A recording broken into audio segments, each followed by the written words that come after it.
Hey everybody, and welcome back to Investing with Wesley. If you've been following this channel, you'll know that I talk a lot about the current economic state of the US. And there's a couple different theories and metrics that retail investors like you and me use when it comes to determining whether or not we should invest and how much we should invest. One of them being averages. We know on average that after every recession, there is usually a period of 7 to 10 years of economic growth before another downturn. So most people will invest consistently and then load up when it comes to another downturn. But now there's just so much economic uncertainty in the stock market. And it makes it really hard to confidently invest your money when there's a bunch of evidence of another recession happening not too far away in the future. So in today's episode, I want to talk to you about what you should do if you're going to be retiring soon and where you should place your money in so much uncertainty. So with that being said, let's get into it. Okay, so we already know that there's different trends and different things that we could pay attention to when it comes to determining the economic safety of investing. As mentioned earlier, we know that on average there is a correction or recession that happens usually every 10 years, and then a big depression era event that usually happens every 100 or so years. Now, unfortunately, we also know, if you've been following this channel, that we're due for an actual recession because the recession in 2020 caused by the pandemic was not a real recession because we were bailed out so aggressively so quickly. So not only are we due for another recession, but we're also coming up on being due for an economic depression and an extreme downturn. Now, unfortunately, I'm nowhere near retirement, but if you are, I'm sure this would be absolutely terrifying to you, because who wants to save for decades only to have the majority of your investments be completely wiped away by some sort of economic downturn? So I'm going to give my attempt to answer that question and tell you exactly what I think you should do with your money depending on certain circumstances. So the first one is the most safe one. If you have a pension, then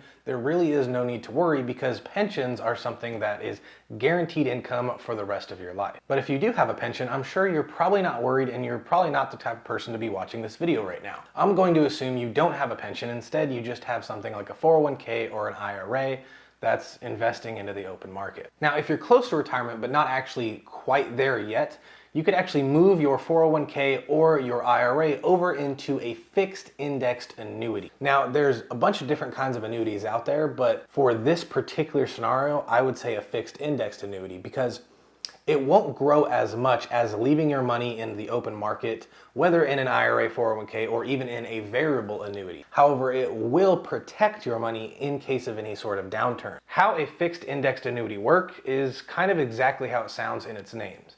Your money will go inside of an annuity, which is an insurance product that guarantees income for the rest of your life, very similar to how a pension works. The money in your annuity will be set at a fixed rate, but you'll also be able to capture upside gains because it'll also be indexed to the market itself. Now, usually on a fixed indexed annuity, there is a cap on the amount of gains you'll be able to grow into. So let's just say the cap was 10%, but the market grows 20% in a single year.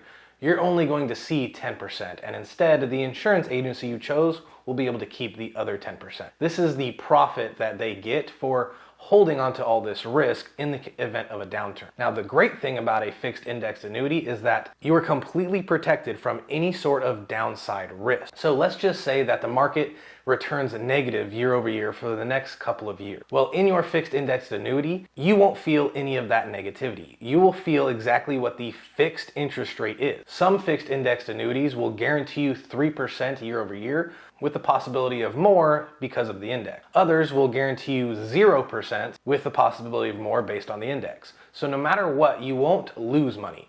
Now, there is a possibility that for years and years and years, you won't grow any money because the market will stay negative. But in retirement, it's a lot better to just not lose any money than risk losing money trying to get more and more gain. Remember, in retirement, we're all focused on income generation and safe and consistent assets. We're no longer in the phase to grow your assets anymore. Now, the downside with an annuity is the upside for the second recommendation. The downside is that you cannot pass down your annuity. Once you pass away, depending on the annuity you have, that money may pass on to your spouse, but once your spouse passes away as well, all the money left in that annuity is going to be completely wiped away and the insurance company keeps it all. So if you're trying to build a legacy and pass on your wealth to generations and generations, an annuity unfortunately just isn't going to cut it. But if it's just you or just you and your spouse and you're close to retirement soon and you just want a safe place to put your money, then a fixed indexed annuity would probably be one of the best possible options to retire comfortably, have lifelong income,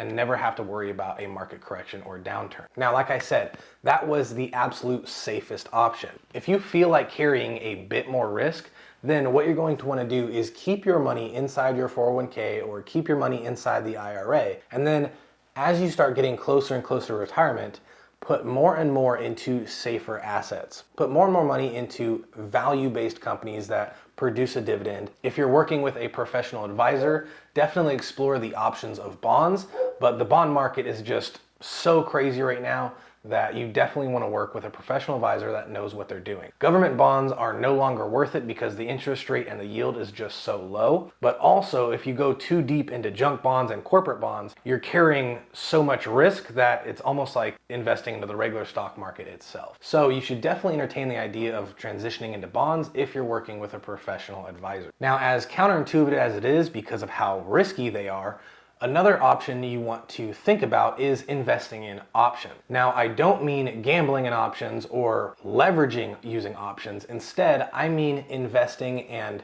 insuring your positions through options. And I'll make a video giving you more detail on how this works, but basically, if you feel like there's going to be a market correction or depression or some sort of downturn in the markets, whether it's just with one stock or the market as a whole, you can keep all of your positions but limit the amount of equity or the amount of loss that you're going to receive by insuring it against a put option. Remember, a put option is you basically betting that this particular stock or the market as a whole is going to go down. So even though you are heavily insured in the overall stock market and you don't want to see the equity you're holding on to go down, you can sell a little bit of that equity, use that freed up cash to invest in this insurance product of a put. As the equity in your regular investment goes down with this correction or depression, the funds and equity that you have in this put option will continuously go up. Because remember, put options go up as the market or the stock goes down. This is a way to insure against losses and limit the amount of downside risk on whatever investments you may be holding. Again, we're solely focused on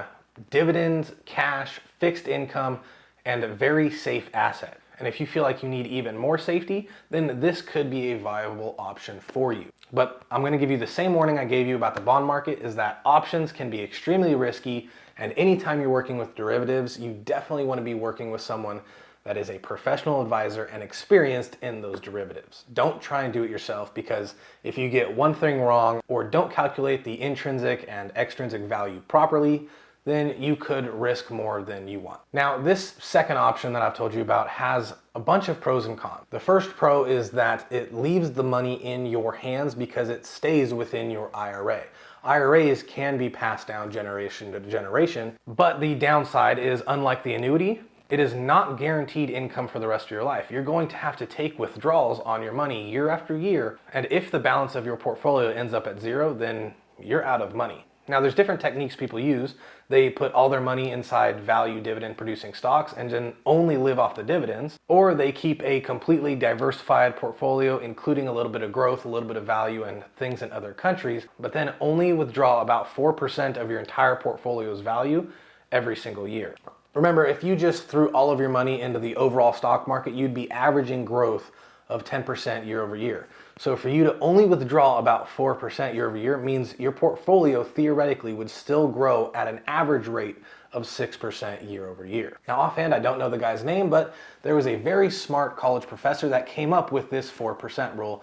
And he basically said that as long as you withdraw 4% or less from your portfolio year over year and remain diversified across the market, it is almost impossible for you to ever run out of money. Now, that's good. That gives you safety and it makes you comfortable that you're not going to run out of money. But what if you don't have enough invested or don't have enough saved up in order to live off of whatever that 4% would be? This is the scary part about retirement, because you never know exactly how far your money is going to go, especially with how much we're experiencing in inflation right now. Now, I'd love to give you even more advice and tell you to build your cash flow, invest in cash producing assets that will give you a paycheck even in retirement, because those are the absolute safest. And if you're just watching this video based on entertainment value and you're younger and nowhere near retirement, then that's the advice I definitely want to give to you. Unfortunately, if you're within 3 or 4 years from retirement, you don't have a lot of time to build those cash producing assets. You don't have a lot of time